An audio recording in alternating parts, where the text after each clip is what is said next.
അച്ഛനുണ്ടാക്കിയ കടങ്ങൾക്ക് എനിക്കിനി ഉത്തരം പറയാനൊന്നും പറ്റില്ല. ഒരു മാസം ജോലി ചെയ്തപ്പോഴേക്കും നിനക്ക് ഇത്രയ്ക്കും ദേഷ്യം വരുന്നുണ്ടല്ലേ? 30 വർഷം അച്ഛനെ കുടുംബം നോക്കിയത്. അപ്പൊ അച്ഛന് ദേഷ്യം വന്നത് തെറ്റാണോ? ഈ കടങ്ങളൊക്കെ നിന്റെ ചേച്ചിയുടെ കല്യാണം കൊണ്ട് മാത്രം ഉണ്ടായതല്ല. നിന്നെ നാഷണൽസിൽ അയച്ചതും ട്രെയിനിങ്ങിന് അയച്ചതും ഒക്കെ കടം മേടിച്ചിട്ട് തന്നെയാണ്. ഇത്രയും വർഷം അതിന് പലിശ കൊടുത്തുകൊണ്ടിരിക്കുകയായിരുന്നു. ലോൺ എടുത്ത് വീട് മേടിച്ചത് മക്കള് സ്വന്തം വീട്ടിൽ താമസിക്കണം എന്നുള്ള ആഗ്രഹം കൊണ്ടാ. നിനക്ക് ബൈക്ക് വാങ്ങണം എന്നുള്ള ആഗ്രഹം പറഞ്ഞപ്പോ അച്ഛനെ കൊണ്ട് അത് പറ്റാഞ്ഞിട്ടും അത് വാങ്ങിച്ചു തന്നില്ലേ? അത് തെറ്റാണോ?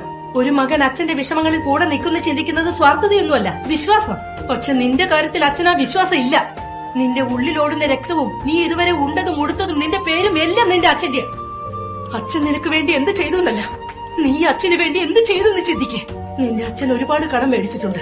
അതെല്ലാം ചെയ്തത് നമുക്ക് വേണ്ടി തന്നെയാ. അത് നീ ഓർത്തോ.